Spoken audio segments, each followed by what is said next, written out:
Hello everybody and welcome to another video. This time I will be playing a little bit of Dream Alone. This is actually me just talking over the pre-recorded video because I had a few problems with the audio recording, which actually was me not turning my mic on, so I'm really sorry about that. This video I actually made so it goes together with my review of this game. So first I'm going to upload the review sometimes tomorrow, Tuesday or Wednesday. I mean, now we know that I actually made on Monday. Anyway, so if I have few points about this game that I made, and the people, if somebody's really interested in how it goes, see, but there I died. I swear I'm not bad at video games. It just happens. The hit detection is a little bit bad sometimes. But yeah, this is just for fun. Because I can, and if anybody's really interested in listening to me for like 15 or 17 minutes, doesn't matter. I don't know how long this video will be. But yeah, the first comparison to this game, like, it might seem familiar to anybody who ever saw or who ever played Limbo. And it's obvious that the developer was inspired, if not basically wholeheartedly ripped off Limbo, but I actually don't mind. It I like that type of game. You know, it's a bit psychological, I guess. I mean, I don't really see what's psychological about this game. Everybody's, I guess, in a coma. You're a big-headed child in a dark world, which is, I don't know, basically just Limbo. And there are these ticks that instantly kill you. Everything instantly kills you. And this part, there was a audio cue, and actually knew the stuff is going down, which is actually good game design.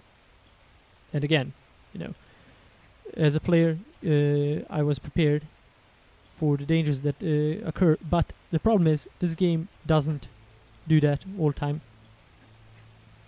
Sometimes the traps just come out of nowhere. For this part too, I don't know if I can drop down. There might. And I just tried my luck, but thank God the kid is an airhead, so I was actually able to jump down safely and jump all over these mites without dying, luckily. But this game has an interesting atmosphere. I like the music.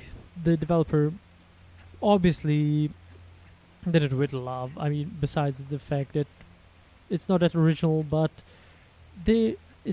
you can see that there's been some effort actually put in it, and for this part too, I like how it slides. It would have been better if there was a few traps, but okay, I don't remember seeing this sliding part anywhere else, so that's really random. But yeah, still, I like this game. I actually played it quite a bit, and but I had to give up in the end because of stuff like this. I knew to run left because, of course, I die here like so many times, and again, like, they fall from upstairs. No audio cue, no video cue, nothing. That's really bad from a game design point. But I still pushed on, you know, played through, and you can see a power up, and that is actually, I don't know if I'm going to use it now, brings me to a part of the game that I really like, which is visually gratifying. It's really good. And it's original. It's interesting. What it does, it transports you into a parallel universe where everything is messed up. There's people being hung, and it's really good for the narrative. You know, it can really shake some people. Probably. I mean, I got actually. It made me jump like the first time that I saw it. But okay, you're gonna see it here. And it's actually good for puzzles, because some things change when you go into the other dimension. But the problem is the energy bar on top. See, it's very good. So the energy is being depleted as the more you're in it.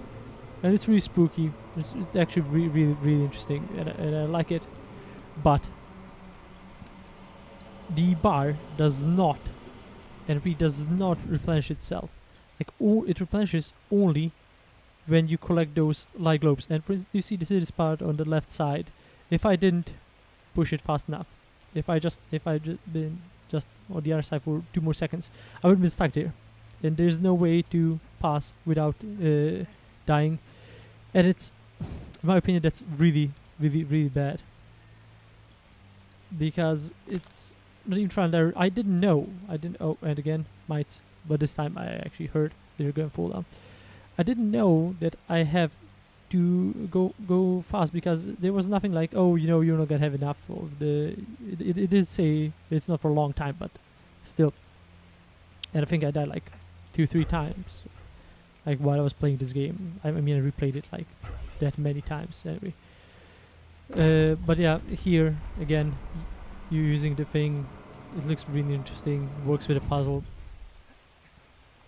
and I think the game just somewhere after the first stage, and I call it stage because I don't know what to call it. Narratively, they're not really that connected. You just go from woods to a swamp, and they tell a different story in the second cinematic, something with kids, which is really confusing to me. Oh, in this part, see, this was actually not bad done. I mean, they are bones, so you see there's something bad. So they're, right, they're bones, and after you walk them, you know that something bad is gonna happen. And there's a really bright bone, and when you walk over it, you hear crunch. So it triggered me to run left. That's actually well done, but too bad this game doesn't have that many good traps like this. And it's actually really, I don't know, this game has a lot of potential. I mean, these side thingies, I mean, come on. I've seen this in so many games, from Prince of Persia, Dark Souls, many platformers too. It's just, yeah, of course. as I'm saying this, you saw me die. So no matter how many games I played with those, I still managed to die. I might blame it on the hitbox, but that's just adverting responsibility. Bro, that's just me being bad, I guess. But yeah, even though not so original, it serves the purpose. And there's a lot of potential in this. I like the art style. The story I don't understand. See these transitions too. That's really weird. I don't know what happens. It's just few stages that connect an overall thing. Like the first one is the forest, the second one is the swamp, stuff like that. But I don't know, the story basically after this, you're gonna see the end of the video, is just like 2 kids eating berries, and there's like no mention of the village anymore. Like, I don't know, I haven't finished the game again, so who knows. I probably missed the whole point of the game, I guess. But yeah, you know, pushing, I can't even call this puzzles. You just like push a rock. I know that's like busy work. I mean, why not just put a rock on the right side and let me? This is just a waste of time. It's not re-engaging. I understand. But I guess if there weren't puzzles like that, this game would be, I don't know, an hour short. Oh yeah, in this part, it shows you. This is interesting. It always shows that you need to jump right. You know, on the glowing finger. Oh, another glowing finger on the left. And then you, of course, you jump on the right and left, and that uses the player to jump left and right. In this part, there are spikes actually down there, and I'm gonna jump. Yeah, I jumped really right next to them. I died 2 times to them.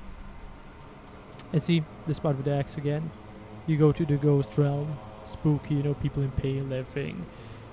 The music changes. It's really well done, but visually, mechanically, not that much. And story-wise, I have no idea what purpose it serves. I mean, there's just like, okay, everybody's in a coma, and the boy is looking for Mr.'s death, but I've no idea what how he what these powers really come from. And yeah, I don't get this side. Oh, I will die here. That was easy. And of course, again, I just hate it.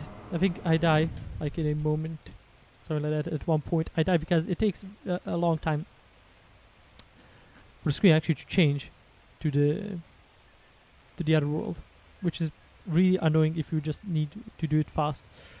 Everything not generating if you wasted sounded before, like if you just like to watch it decapitate people or something like that, you just die. Just die. You must die. See, like I did here, and of course died. It actually has collision, the earth above, so I have to go through the whole part. A thing that I really hate about this, I mean, instant deaths are okay, and there's no save. Okay, it's everything auto saved, but at one point there's so many traps, and really long traps. I'm speaking like 5-10 minutes of trap, and again and again, without any checkpoints in between, and that's actually what made me quit the game. I really didn't want to sit through another 10 minutes of trial and error, and I didn't even know if there's going to be more traps after it, and I really did not want to waste another 15 minutes on doing whatever I did again already. Oh, this part here. Interesting again, as I say, you know, everything's different to Shadow Realm. Shadow Realm. Is this Yu-Gi-Oh? Come on, dude. I accidentally activated when I jumped. See, that's what I was talking about. I activated too slow. It just takes a bit, and now I'm just being clumsy. I think I die again here. Do I? I'm quite sure. I just wanted to go through it as fast as I can. I just really got bored of the game at this point. I mean, because I played through this part, I think 2 times. And oh, I do I die on this saw? I probably do. Oh, or I don't. Okay, good. I see. I took this video like 10 minutes ago, and I don't even remember what I did.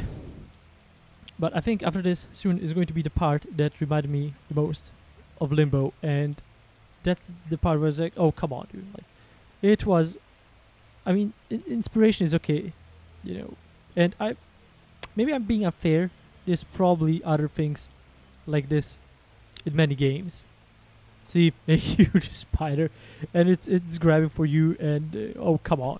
Like, this just screams Limbo to me. At this point, I just had like Limbo PTSD. I mean, but the thing is, like, this is just stupid. The spider hits you 3 times, then hits 1, 2, then you run between its legs.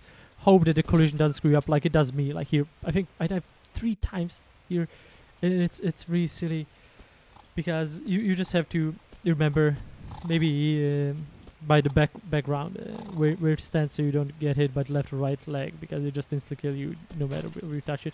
And yeah, fast that again. This is really lazy, and I don't know. Of course he probably wanted, you know, to get some emotions across, you know, like it just makes you feel so small, you know, insignificant, because bugs like spiders are much bigger than you, and you know there should be those emotions of fear, you know, and being out of place.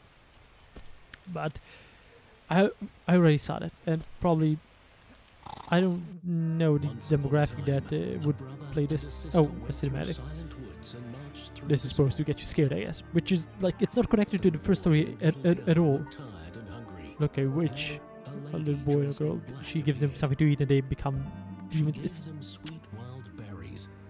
I like the narrator. A narrator has like his voice. I do think like I heard him. I should check it out maybe later if he's somebody who I heard before. But yeah, spooky, scary, I guess, but it doesn't have anything to do with the people being in a coma. And that's, yeah, see, that's the transition. Just next stage, I don't know. This is where I actually decided to call it quits. But before, and I wanted to mention that this actually reminds me, and it's really interesting, it reminds me a lot of the Smurfs game. Wait, what's going on? Who? Wait, what? It seems like the video got stuck there a bit. I had to skip it. But yeah, it reminds me actually a lot about of the Smurf game, because for the SNES, it's a really old game. Like it's probably like almost 20 years old. Oh, I feel old. But yeah, there was this part where you go through the woods. Smurf, of course, and there are those dark Smurfs, and if they touch you, they do damage to you. And it's really interesting how this reminded me of the game. And look, these monsters, they don't matter. They don't chase you. They could as well be chainsaw pillars. That's how much they matter. They just look at you. I think that big bug actually even smiles. And I don't know, this game was just so tedious to me. I didn't want to finish it. But yeah, I still actually made this gameplay because I don't know, maybe somebody likes to hear my voice, me rant on about things. I just want to mention that I started streaming. I stream from days. I should check to make specific days when I'm going to stream. I'm gonna probably stream for Warcraft, or maybe random indie games, or maybe The Forest. I bought it and I'm having a lot of fun with it with my friends. Crafting, trying not to get killed by cannibals. But yeah, I hope you liked this video. If you liked it, please leave a like, subscribe, or comment if you want me to play something else, or if you want me to continue playing this game, if you want to see me being tortured or so on. But yeah, goodbye, and thanks for watching.